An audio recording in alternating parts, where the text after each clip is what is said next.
All right, welcome back to the Queer Network, everyone, and welcome back to Brendan. Thank you so much for joining us again. Hi, I'm so Brendan. happy to be back. It's so great to see both Yay! of you. We were just saying it's been like at least 3 years.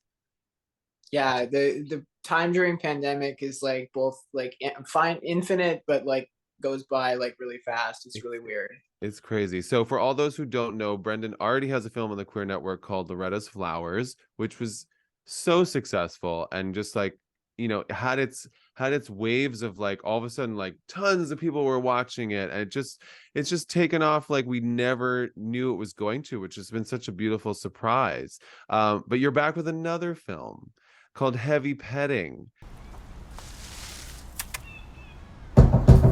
Oh, sorry. Jeez. Destroy my property! Get the hell out!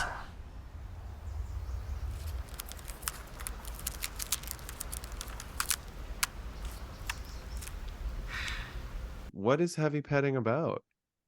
Yeah. I mean, for me personally, like Heavy Petting is a film about the distinction and degeneration between loneliness and desolation. So it's a film about two different experiences of loneliness that I've had in my life. One that I considered like very natural and even like somewhat positive, and one that was aberrant and quite destructive. So it tells the story of this young woman who's lost her pet cat, who is visited by a stranger role playing as her cat in a cat costume, and the two of them have this like queer intersection, and then we abandon the first character who's lost her cat and see the life of this stranger who's been introduced in this role playing, to see her life living a life of profound invisibility, and that her life is markedly different, and her experience of this interaction has been very different than the first characters. I mean, it's a fascinating film. It's a short film, so you get it in 15 minutes. A lot packed in 15 minutes, and your description alone just shares another layer of how much of an onion this whole thing is. Eddie, do you have a question? I feel like you're ready Yeah, to no, no, ask. no. I just want to say that it was shot beautifully. Yes. As videographers, we look at that stuff and it was like well done. I mean, Mm-hmm. it was beautiful. Um, yeah, we were very curious because obviously Justin and I have talked about this and what it was about. Because when we both had the same reaction when we first watched. It was like, what the hell was that? And um, so then I mean, which is a good, I think, for a filmmaker, it's a good reaction for someone to have. And then when we watched it the second time and delved into it a little more, we both said yes about the loneliness part. Um, but was there something like this connection? Because people really, we were talking about that, about the people connection to their pets, and some people, I mean, it's just like their kid. Yeah. So was there like, where did that play into this? Yeah, I think like for me, I was really fascinated by like the way that like we sometimes will treat other human beings like in a kind of animalistic fashion. Mm-hmm. That like human beings and certain like kinds of very short term like sexual partners, like casual sexual partners, will like kind of treat them the way we do cats. They provide like this kind of immediate like kind of like comfort and like solace, but with like none of the emotional obligations that go with it. Um, That so is I was just kind of, fascinating. yeah, Because that's so I never would have, like, I haven't even connected that, like, that is exactly what is happening in some of those moments when you're just having a physical exchange, which is not to say it diminishes it. It just it is partially what it is. yeah, and to have synchronicity about what that is, because what's happening in Yes.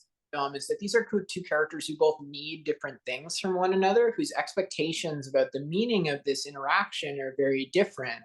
Mm. And like in Loretta's Flowers, like I was really interested in like how people kind of differently respond to these moments of like intimacy, given their different like personal baggage they bring into it, but also dependent on their identity and their social location. Hmm. When Yeah. you were go ahead. No, you're good, Jess.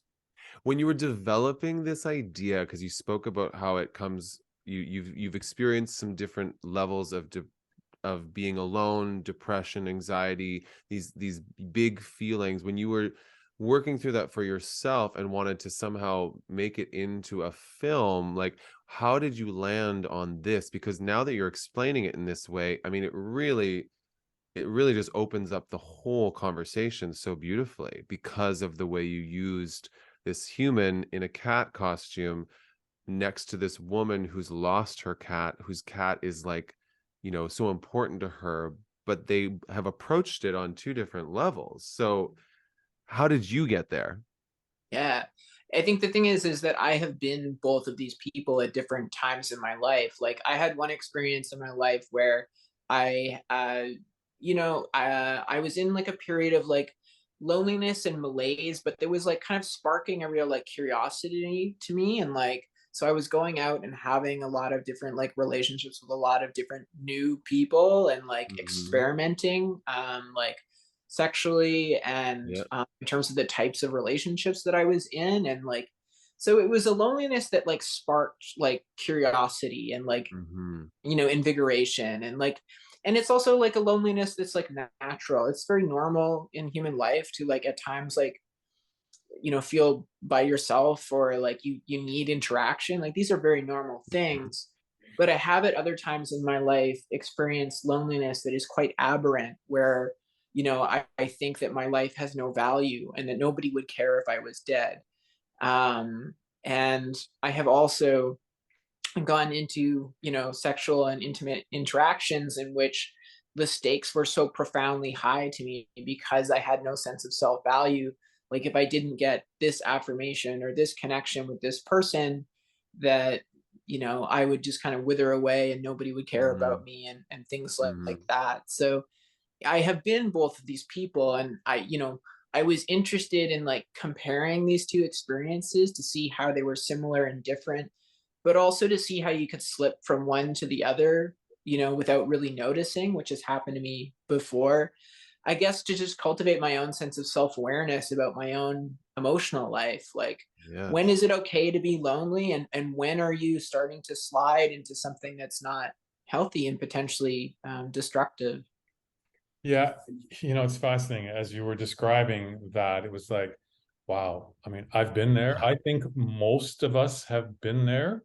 And it's pretty timely for me right now and over the last little while. So yeah, I think we've all been in both of those places. And they are very different. One situation I think is a little more healthy than the other one.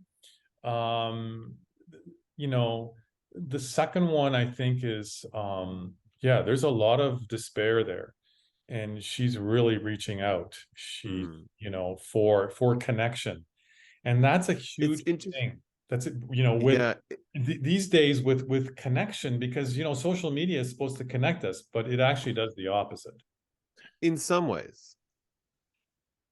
In other ways, it actually does connect us. Like, it really does provide connections, but moderation and understanding the nuance of the difference, which I really appreciate that you highlighted, even just communicating in this interview about that, there is, like, as you said, Eddie, sort of a more unhealthy version or a more healthy version. Both are important though, because they do spark something.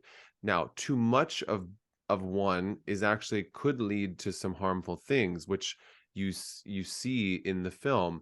I'm still curious how you chose to make it with these, like, a cat in a cat costume and this girl who lost her cat. When did that idea, like, because that's when we're talking about this right now, this is like, this film has new meaning to me now. So I'm curious. I mean, the missing cat thing is actually like born of that moment in my life where I was doing all this kind of experimenting and was very curious because of this like loneliness I was experiencing, because I had lost my pet cat for a period of 2 weeks. and I was Okay. almost like in mourning for them. So it's very specifically born from that moment in which you like lose something and you're out like kind of looking for a something to fill that gap and that Mm-hmm. space, which is another one I think of the key differences is that this first character, her experience of loneliness is very like acute. Like it's something that's happening to her right now, but that does not affect her all the time. Right. And then the second character, this notion of like dressing up in the cat costume, is all about like role playing and putting on a persona or like trying to fill what you assume somebody's need is, which Yeah. I think I do to a really unhealthy degree in a lot of relationships. Try and see what they're looking for and what they want and provide that to them. And And that's both Yep. like in kind of a, in personality, but also like sexually in terms of like role playing and Mm-hmm. I think you two will appreciate more than most that like there's also a component to that like yes, like a lot of people experience this, but like queer people especially are likely to be like fetishized or like objectified or like sexually used in a way, like not with malice necessarily, but like that's not, but certainly that's how the second character feels. That's how the Jordan Yes. character kind of feels. And that's an experience that's familiar to me as well. And that even comes across even in that one little scene when she's in the bar and she goes out and talks to that guy. Just for that little bit, what you're describing right now is like she was looking for something from him. And it makes a lot of sense when, the answer to Justin's question is that she's looking to fulfill somebody's need because of her need to have that connection with somebody, you know? Mm-hmm. So it's fascinating.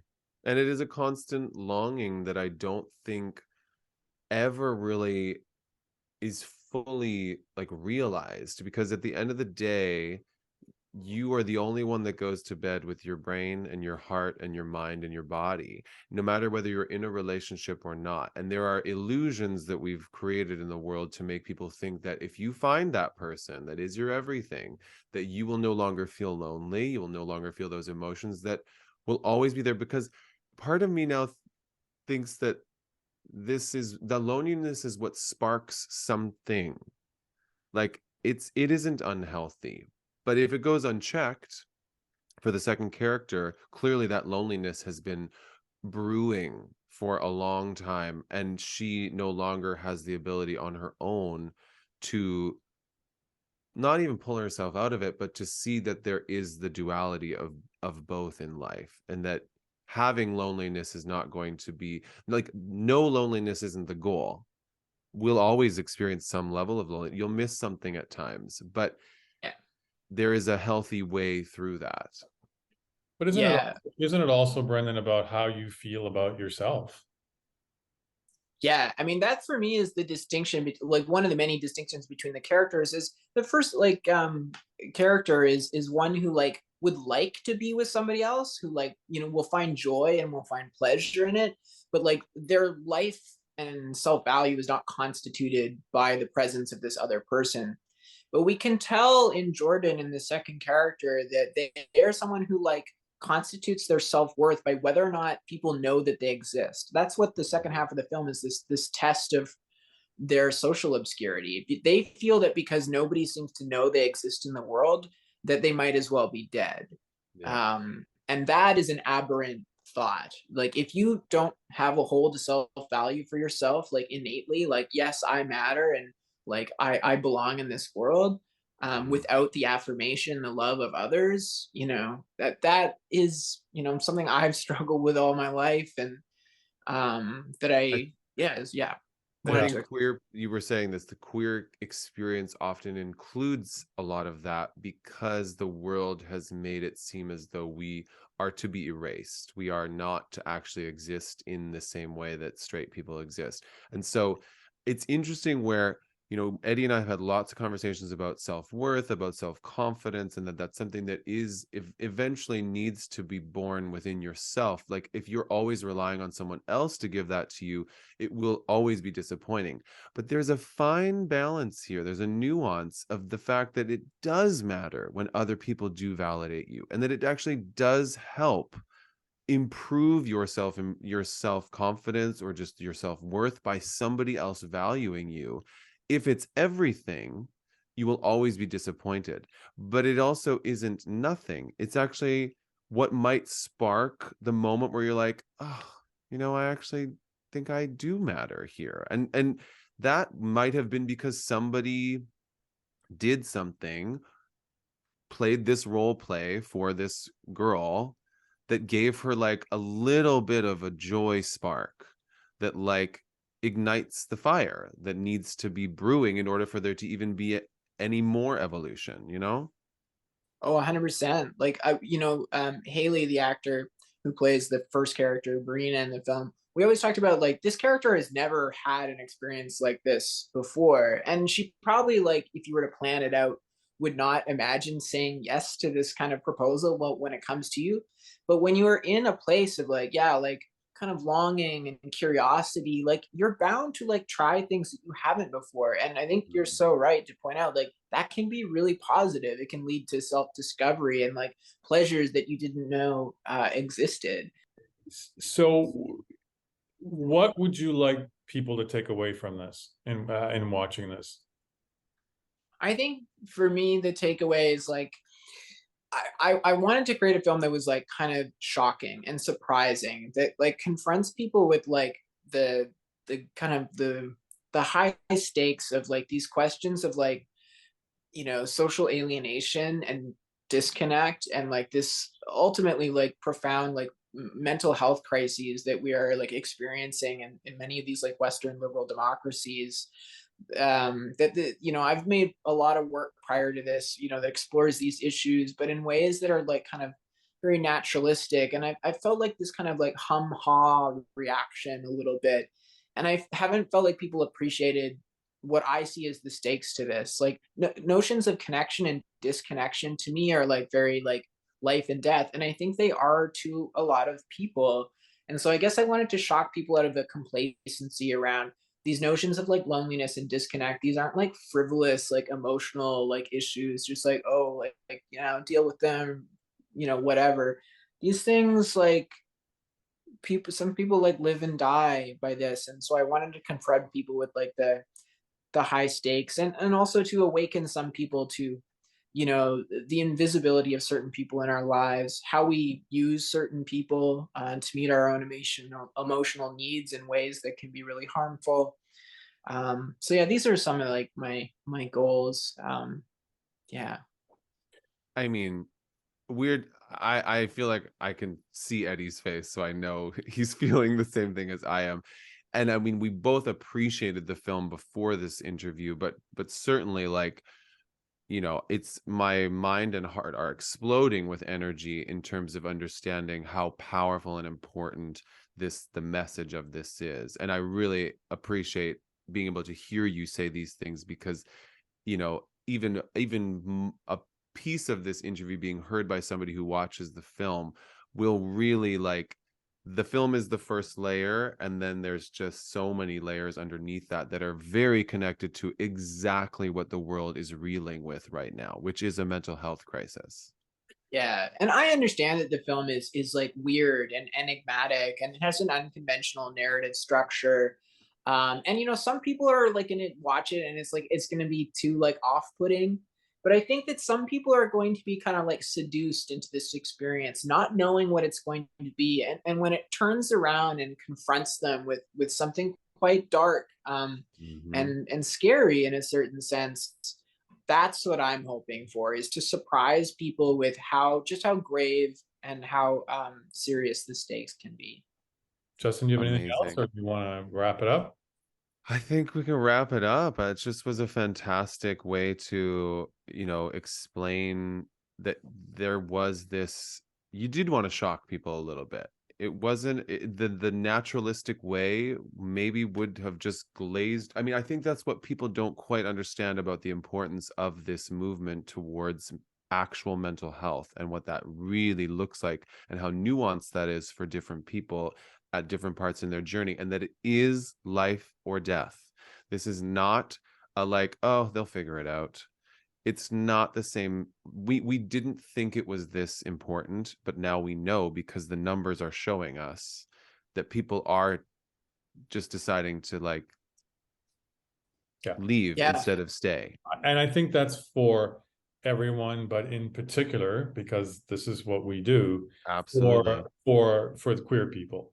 Absolutely. I think even more so because of all the things that we've dealt with, that we continue to deal with, and we will have to deal with. So Yeah.